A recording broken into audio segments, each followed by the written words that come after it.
Hi everyone, it's Cam, and I wanted to take a few moments to talk about what crystal you should get. And this is a question that I get asked a lot. What crystal should I get? Do you have any crystal recommendations? And so I just wanted to take a few moments to address this question and hopefully give you some guidance on what crystal would be right for you. First off, you have to know what your needs are. What do you want to use the crystal for?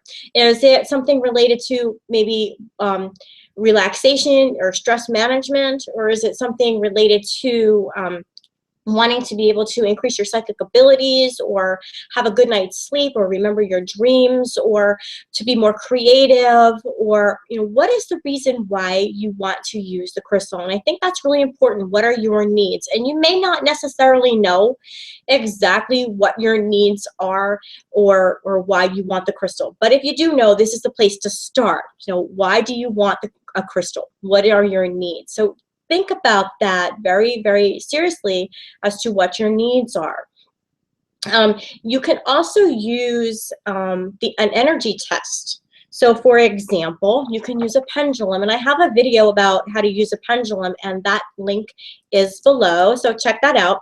But you have your pendulum, and so you can use a pendulum to help you decide what crystal would be good for you based on the energetic frequency, or it might help you to determine what it is that you're trying to work on. You can also use the crystal, what I'm trying to say is you can also use the pendulum to help you with your different chakras and to help you figure out which area that you need to work on. Is it a solar plexus issue or a root chakra issue? And so you can actually use the pendulum for that as well.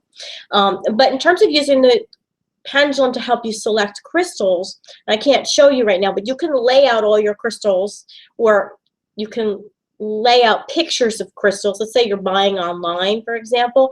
You can have pictures of crystals that you can lay them out on a table and use your pendulum to help you decide, which one. And be sure to check out my video how to use your pendulum. But if you're getting like a yes or some kind of movement, that might be the crystal that you want to go ahead and purchase or adopt. I like to say adopt. Another way to do it, if you're at a gem show or at a place where you're actually buying the crystals, like in person and not online, is take your pendulum with you. And if you don't mind looking a little odd, you can take your pendulum and actually scan it over the different crystals to see if you get some kind of reaction that way. And that's probably not something you're going to do in the middle of a gem show. But if you are in a store in a private area or something, you might be able to get away with doing that. So you can use your pendulum to help you identify. Another way is to use energy sensing with your hands. So you can rub your hands together. You have all kinds of little mini chakras in your hands, so you want to activate them and get them going. You can clap, however you want to do it. Get your hands all warmed up, and you can then put your hands over the crystals, and you don't look too odd doing that. You might look a little weird, but I do that with my receiving hand. My left hand I know is my receiving hand, and I definitely can feel the difference in my left hand than my right hand. But you can use your receiving hand. You might have both hands that work well for you, and kind of slowly scan over, and you might get some kind of warm tingling sensation or like little pins, like little pricks in your hand that might help you to identify which one you might want to get. You can also use your vision in terms of like which one looks like really sparkly and cool. Sometimes just by the look, if you're really attracted to it, oh, that's a really pretty one, I want that one. That's okay too. You can go ahead and do that. Sometimes you just have this general knowing, that's the one I want. And oftentimes when I go crystal shopping for myself, I will make a list of the ones that I think that I want, or ones that I think that I need, and then I'll go shopping, and I'm not kidding, I come home with maybe like 1 or 2 on the list, and the rest weren't even on my list, because I use my intuition. At the end of the day, that is the way you choose your crystals, based on your intuition. You can ask for guidance, yes, but you have to follow your own intuition. And I know that people don't like to hear that. They want to be told what to do. Tell me what to get. Well, you really got to figure it out yourself, because there's no and I talked about this in a video I just did with Edon Levy, there's no perfect formula for working with crystals. We are energy, crystals are energy, we all have our own vibrations and frequencies, and so you have to really follow what you're feeling works for you. I can make a recommendation and I can say, you know, many times you can use citrine for your solar plexus or for manifestation. You know, that's my go-to crystal for that, and that's the one I use, and I can make that recommendation, but that may not be necessarily what works for you. All right, so when people give recommendations or whatever, take it with a grain of salt. You know, you can do further research and find out for yourself. And when you start looking up different properties of crystals, you're going to see so much information, so much of it contradicts each other that it's almost not even helpful sometimes. So if you're selecting a crystal and you're not even sure what it's for, but it really calls out to you and you don't know why it calls out to you, it just does, trust that, because that is really the key to selecting your crystals, not what everybody else says. All right. There's many crystals that I work with that are supposed to have this property and that property. And when I work with them, I don't even sense that at all. And I'm not saying that the other people are wrong, because that's what works for them and that's how they perceive it. So it's really, really important when you're selecting crystals to go with what you feel. I mean, that is the best thing I can tell you, and the most honest and sincere method of selecting crystals. You can also, if you like to do oracle readings or tarot readings, you can also check your cards and see if you get anything from that.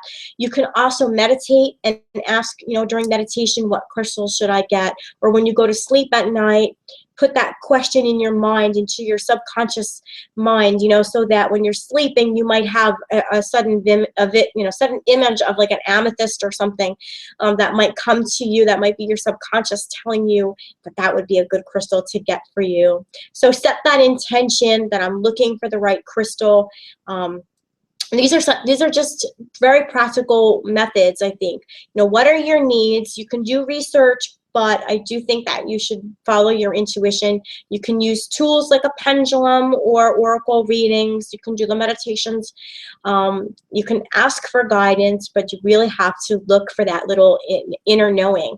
Do you get little tingles? Do you feel the sensation or feel some kind of energetic jolt, you know, when you're looking at crystals or when you're walking by or something? What calls out to you? Pay attention to that. Does the hair on your, you know, on your neck stand up? Do you get goosebumps? Okay, these are all really good signs that, yeah, you might want to work with that. Another thing though too is you may actually be really repulsed by a crystal. You might be like, ew, no, I don't want to work with that one. That might actually be one that you might want to work with. I know that sounds really weird, but it might be, because it's really like, you know, oftentimes we use the crystal to help us with working on some issue or something.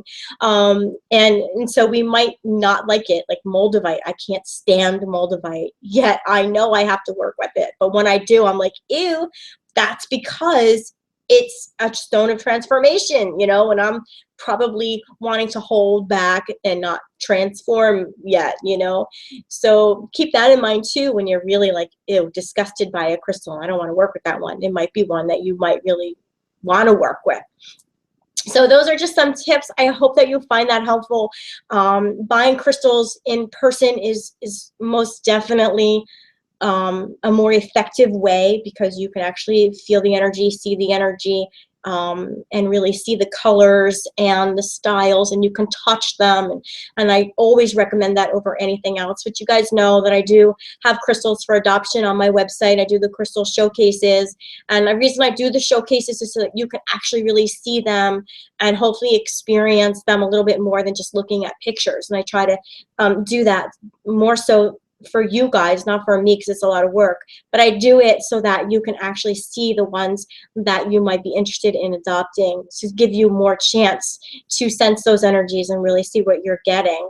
But those are just some tips. I hope that you found that useful, and thank you so much. And as always, have a blessed day. Bye.